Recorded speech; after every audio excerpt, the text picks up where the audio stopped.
እጅግ አሳዛኝ ክህደት በሃይሪያ ላይ 13 ዓመታት የባህር ማዶ ሲኦልና የክህደት ፍሬም በበረሃው ንዳድ በባዕድ ሀገር ግፍና በመከራ ውስጥ ለ13 ዓመታት ስትማቀቅ ኖረች። ሃይሪያ የወጣትነት ውበቷን የጤናዋን ጥንካሬና የደስታዋን ጊዜያት ሁሉ ለአረብ ሀገር አሻዋ ሳልፋ የሰጠችው ለወገኔ ለቤተሰቤ ስትል ነበር። የላከችው እያንዳንዱ ሳንቲም በላቧ ብቻ ሳይሆን በእንቧም ጭምር የታጠበ ነበር።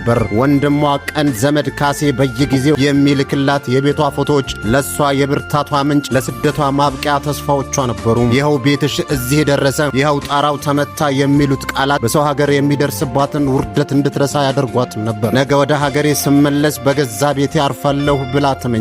ከ13 ዓመታት በኋላ ሀገሯ ስትገባ የጠበቃት የገነባችው ቤት ሳይሆን የገዛ ደሟ የሸረበላት የክህደት ወጥመድ ነበር።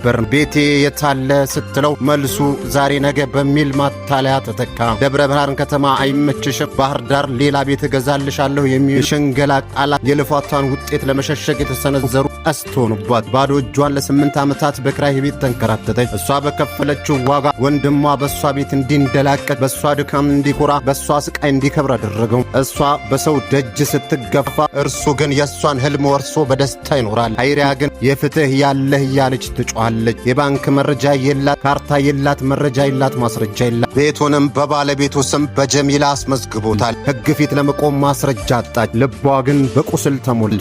ይህች እህት ዛሬ ግራ ገብቷታል። 13 ዓመት በሰው ሀገር፣ 8 ዓመት በሀገሯ ቤት ኪራይ፣ በአጠቃላይ 21 ዓመታት የባከነ። ይህ ታሪክ የሃይሪያ ብቻ አይደለም። በታማኝነት ገንዘባቸውን ለቤተሰብ እየላኩ በክህደት ለሚያነቡ እህቶቼ ሁሉ ድምፅ ነው። መሬቱ በስሙ ቢሆን ሰማዩ ግን የአላህ ነው። ሁሉንም ተመልካች መረጃና ማስረጃ የማያስፈልገው ፈጣሪ አምባዋን ያብስላት። ለዚህች እህታችን ድምፅ መሆን በአረብ ሀገር ለፍቶ ለተከዱት ሁሉ ድምፅ ነው። ይህንን ወሳኝ መልእክት ለደብረ ብርሃንና ባህር ዳር አስተዳደር፣ ለፌዴራል ሴቶች ጉዳይና ለሁሉም የሕግ አካላትና ለጭቁን ወገኖቻችን ፍትህ ለማምጣት ለሚሰሩ አካላት እንዲደርስ ሼር፣ ላይክ፣ ኮፒ ሊንክ፣ ሪፖስት በማድረግ ለሁሉም እናዳርስ መልእክቴ ነው። ሰላም